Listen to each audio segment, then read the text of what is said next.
여의도미션 구독자 여러분 안녕하십니까, 박종호입니다. 안녕하십니까, 조필입니다. 형님, 우리가 지난 시간부터 계속해서 국가 부채에 대해서 얘기를 하고 있어요. 순위를 말씀을 해주셨는데 일본이 1위고 이탈리아가 2등이고 이제 3등이 미국이에요. 원래는 이제 뭐 프랑스, 캐나다 얘기를 해야 되는데 프랑스, 캐나다 이런 거 다 건너뛰고 중국을 언급을 해주셨어요. 그만큼 중국이 뭐 지정학적으로나 뭐 역사적으로 우리한테 좀 많은 의미가 있는 나라잖아요. 그렇지. 네, 그래서 뭐 살펴보시려고 하는 것 같은데 중국 얘기 좀 해주세요. 그렇지. 네가 정확히 짚었어. 뭐 캐나다의 국가 부채도 우리 국가 부채를 살펴보는데 뭐 타산지석으로 삼을 만한 것도 있고, 그 다음에 아까 어디였지? 프랑스도 뭐 그렇고 뭐 있지만 영국도 있지만 제일 중요한 건 중국이야. 네. 왜냐하면 미국과 중국의 곡간이 누가 먼저 비어가느냐, 네. 그리고 누가 다시 곡간을 채울 수가 있느냐, 네. 이런 것들을 보고 줄 잘 서야 돼. 네.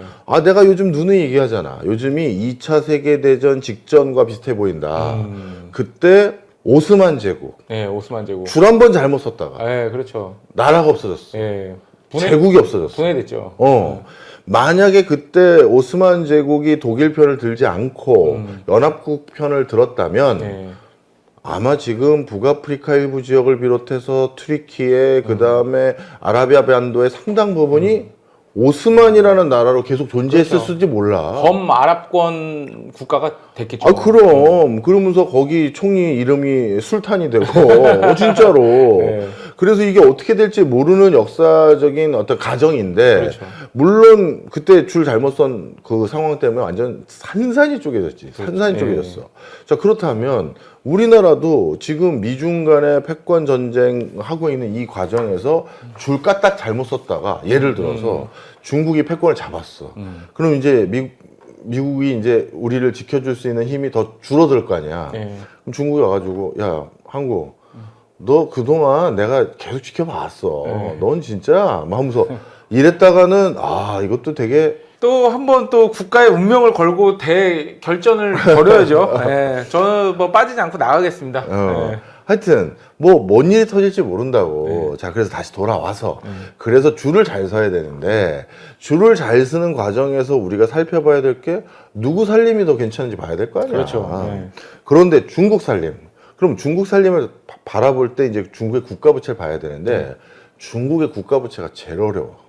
그게 정확한 통계가 있어요? 바로 그 문제 때문이야. 너 진짜 중요한 얘기 해줬어. 내가 가장 공신력 있게 찾아봤던 국제기구의 통계로는 중국의 국가 부채는 GDP 대비 88% 선까지 올라왔다고 하는 거야. 88% 선. 이 88%면 전 세계 1등인 일본이 한 250% 되거든. 그렇죠. GDP 대비. 그리고 미국 3등인 미국이 한 120% 선까지 왔어. 근데 중국이 88%라는 건 GDP에 야, 이건 굉장히 빨리 올라온 거야. 그렇죠. 그래서 전체 그 부채가 어떻게 되냐면 중앙정부 부채가 30조 위안, 지방정부 부채가 40조 위안 해서 한 70조 원이 좀 넘는 71조 원 정도 되는데 이게 우리나라 돈으로 따지면 1경이 넘지. 와, 중국도 경이 넘어가는구나. 엄청난 국가 부채가 있다고 추정이 돼.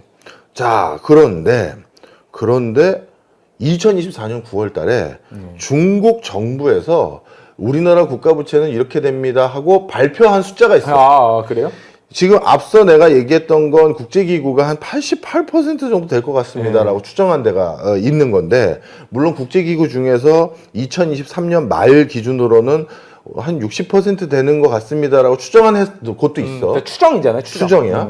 근데 중국에서 얘기한 거 2024년 9월 달 그때 얘기한 GDP 대비 중국의 국가 부채는 몇 퍼센트? 25% 수준이래. 너무 큰 차이가 나는 거야. 예, 그렇죠. 너무 크네요. 그래서 국제기구가 이 얘기를 듣고, 그리고 국제적인 재정 연구하는 학자들 이 얘기를 듣고 점잖게 표현을 했더라고. 뭐라고 표현했냐면, 중국 정부가 발표한 정부 부채라는 것은 일부 부채만 반영한 수치로 보인다. 이렇게 아주 점잖은 이렇게 표현을 했어. 그런데 요건 진짜 말도 안 되는 얘기야. 그렇죠. 말도 안 되는 얘기야. 그렇다면 중국의 국가 부채도 사실 심상치 않은 상황인데, 이 중에서 중국의 국가 부채에 더 심상치 않은 부채가 있어. 숨겨진 부채. LGFV라고 그래. LGFV.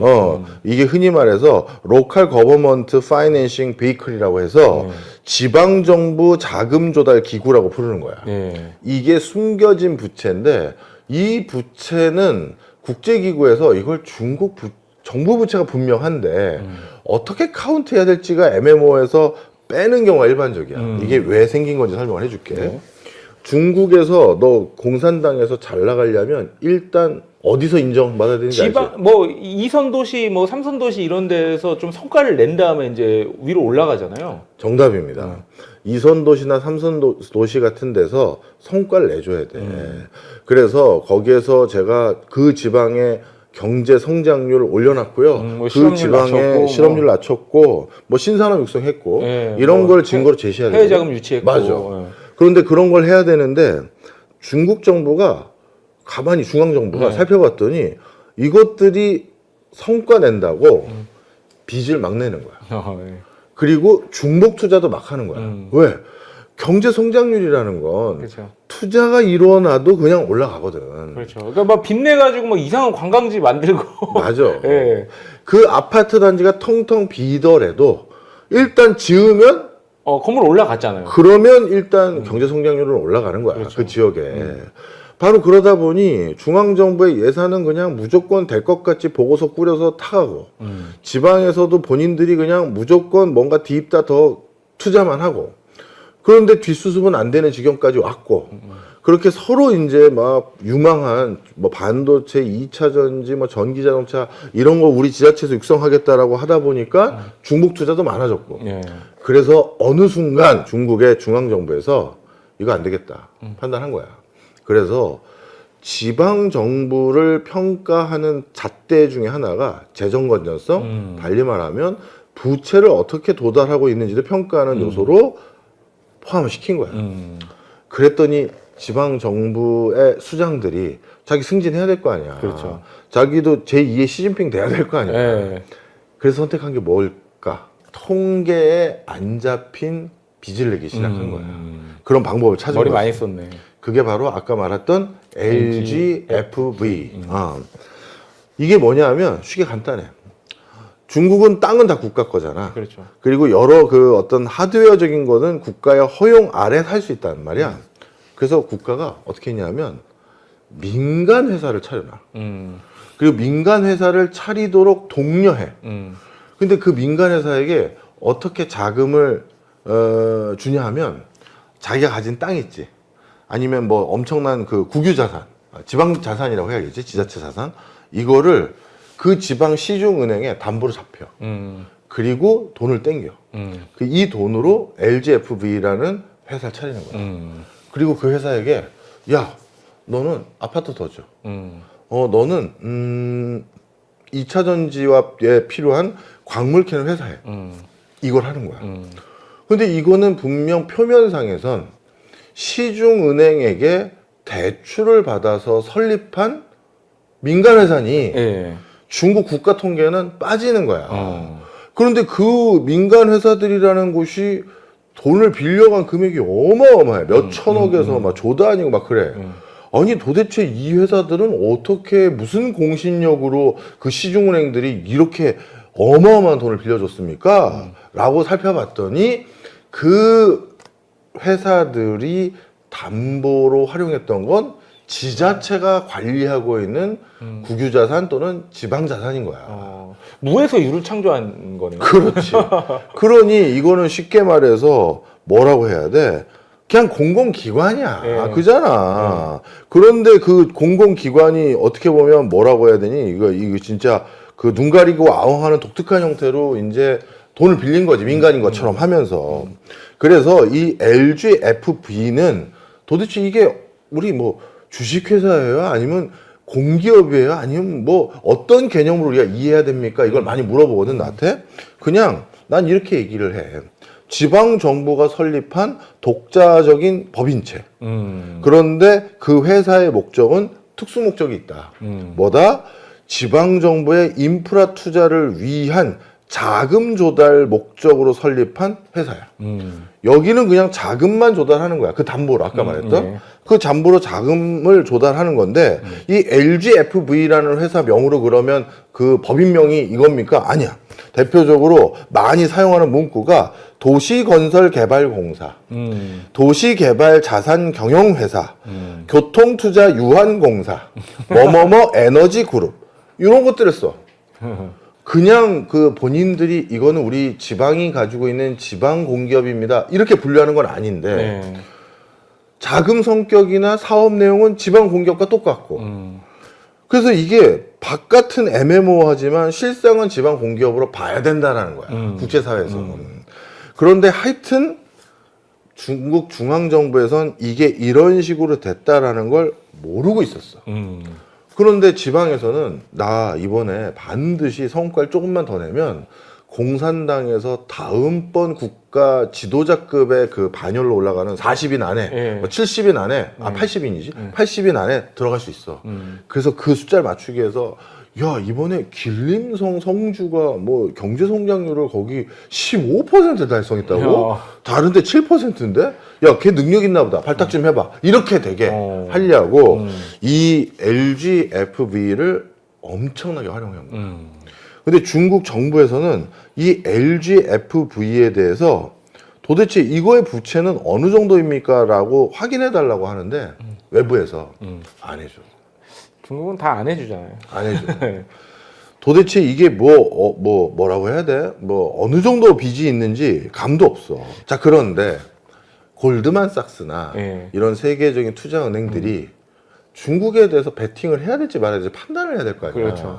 그래서 코로나 전에 마지막으로 2019년 말이야. 바로 코로나 직전에 LGFV의 부채로 추정되는 금액을 추산해 봤어. 아우, 골드만삭스 대단한데요. 그랬더니 그 부채 규모가 경단이에요. 어.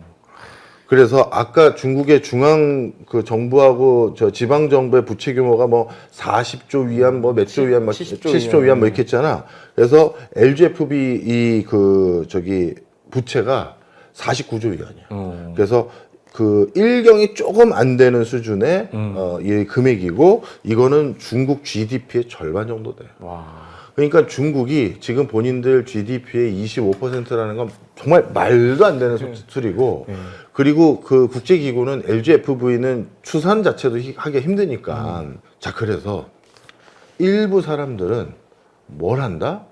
요 국가 부채만 비교했었을 때 어디에 우리가 줄을 서야 된다고 생각한다고 할 것 같아? 네, 뭐 그나마 이제 미국이죠. 미국에 줄 서는 게 맞다라고 얘기하는 분도 많아. 이 국가 부채 부분만 보면 사실 그게 아주 틀린 말이 아닐 정도로 위태위태하지. 그래서 이런 상황인데 이번 중국 양회에서는 그래서 굉장히 의미 있는 그 결과가 나왔어. 이것도 우리 한번 했던 거야. 네. 양극화를 더 이상 우리가 개선하기 위한 공동 부유 안 한다라는 논조의 내용이 많아. 일선 도시 중심으로 소비를 활성화하고 일선 도시를 먼저 육성하겠다. 선부론으로 돌아섰었어. 아니 공동부유 그렇게 그냥 주장하더니 금방 뒤집어 버리네요. 그 이유가 다 같이 잘 살게 해주려면 그 지역들마다 정말 많은 투자를 해줘야 되고 그리고 특히 낙후된 지역은 더 투자해줘야 되잖아. 그렇죠. 그런데 그렇게 투자할 수 있는 여력이 없음을 스스로 우리가 그 정도는 안 될 것 같아요. 그렇다면 잘할 수 있는 이게 1억 5천일지 2억일지 3억일지 그건 어느 기준으로 자를지는 내가 모르겠지만 그 인원들만 가지고 먼저 가자. 그럼 3억에 대한 인구가 국민소득 3만 불 이상이 된다? 그러면 뭐 물론 미국하고는 차이가 있지만 그렇죠. 그래도 3억 인구가 국민소득 3만 불이면 나머지 뭐 10억 가까운 인구들은 그래도 최소한의 낙수 효과가 뭐 기대된다. 뭐 그렇지. 그래서 그거부터 먼저 해서 치고 올라가야 우리가 미국과의 패권 전쟁에서 절대 뒤지지 않는다. 이런 인식을 강하게 한 것 같아요.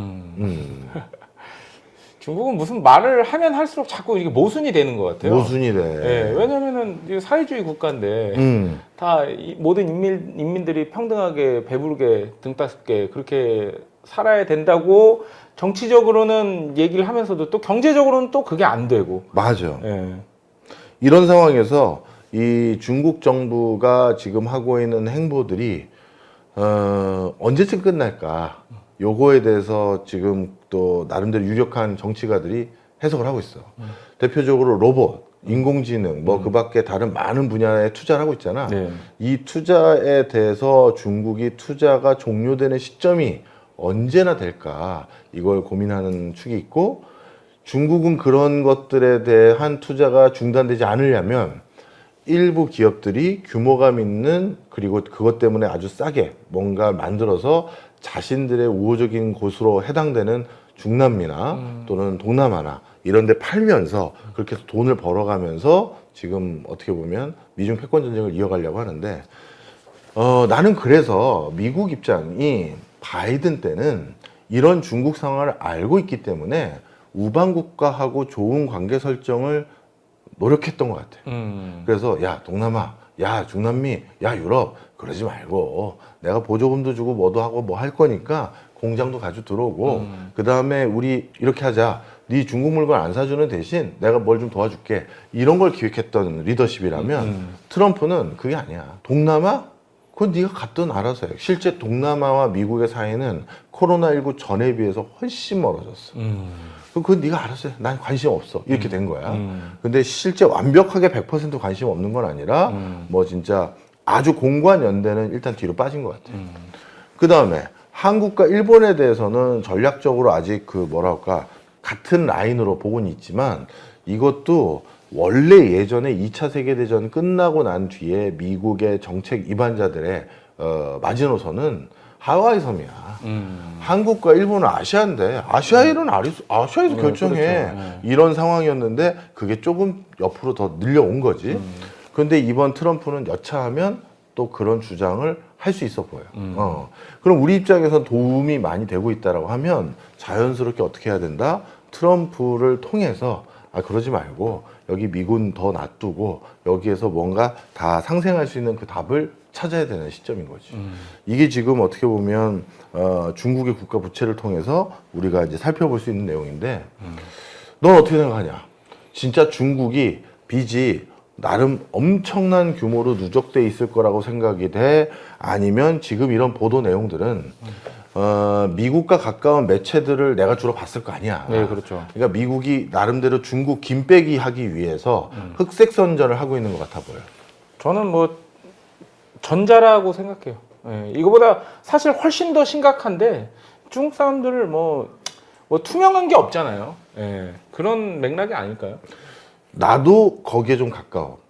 중국은 버티기 모드에 들어갔고, 그렇죠. 미국은 이 과정에서 더 괴롭혀서 중국이 이러다가 일본처럼 이 버티기 모드에다가 한번 어떤 트리거가 딱 겹쳐지면 이게 확 바닥으로 꺾여.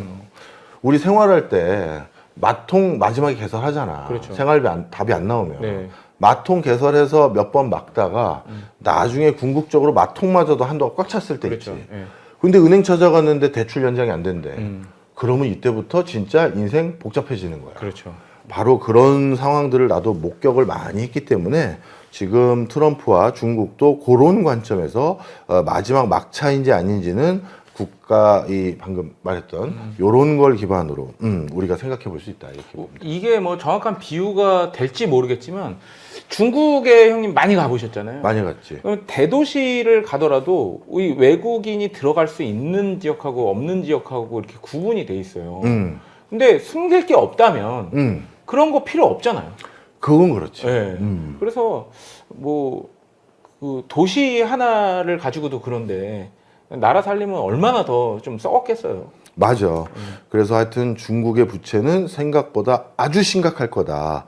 이렇게 보면 되고. 그 다음에 중국의 그 국가 부채가 늘어나는 다른 이유들도 좀 설명을 해보면 역시 코로나19 때 엄청난 재정 지출을 한 대표적인 나라가 중국이고 그 다음에 경제의 취약성이 높아졌어. 코로나 때 얘네는 완전 그냥 봉쇄를 해버렸잖아. 네, 그냥 봉쇄잖아요. 그냥 아파트 단지를 막아버렸어. 네, 진짜로 막던데요, 이렇게 해가지고. 맞아. 네. 그리고 문도 못으로 막았잖아. 네, 그렇죠. 이렇게 해서 그냥 막아버렸기 때문에 그때 이제 취약계층으로 떨어진 사람들도 상당히 많이 있고 그다음에 중국도 또 수출이 중요한 요소인데 세계 경제가 둔화되고 있어. 이거는 이제 트럼프가 놀이금수 중에 하나지, 관세 부과해서 그것도 하나 있었고, 그리고 또 제일 큰 선고객인 미국에 뭔가 수출하기도 어려워진 상황이고, 그리고 자체적으로 묘수라고 도입했던 LGFB 이게 많은 국제기구에 알려져 버렸어. 국제사회에. 그러다 보니까 야 이거 중국하고 거래하기 자신 없는데 이런 소리가 들리는 거야. 그다음 또 한 가지가 중국인들의 부동산 사랑은 우리보다 훨씬 크잖아. 네, 그렇죠. 그래서 이 부동산 시장이 활성화되는 게 중국 내수의 또 절대적인 어떤 중요한 계기가 되는데 부동산 이제 뭐라고 해야 돼? 그 시장이 침체여서 그걸로 인해서 또 지금 국가 부채가 늘어나는 부분도 있고 바로 이런 요소들이 지금 어떻게 보면 중국의 국가 부채를 걱정해야 될 시점에 왔다 이렇게 보면 되지. 네. 자 마지막으로 이거 하나를 꼭 기억을 해야 되는데 그러면 교수님 중국 정부 그다음에 지방 정부 비금융기관 그다음에 가계부채 이런 모든 그러니까 국가 기업 민간의 가계부채까지 전부 다 합치면 중국의 GDP 대비 진짜 국가 전반의 모든 부채를 다 합치면 GDP 대비 300%가 300%요. 우리 일본이 아까 1등으로 250%대였잖아. 네, 국가 부채가. 중국도 이 시한부 싸움을 하는 거야. 내가 더 먼저 쓰러지는지 미국 네가 더 먼저 쓰러지는지 한번 보자. 지금 이런 일전을 전개하고 있는 거다. 이렇게 보면 됩니다.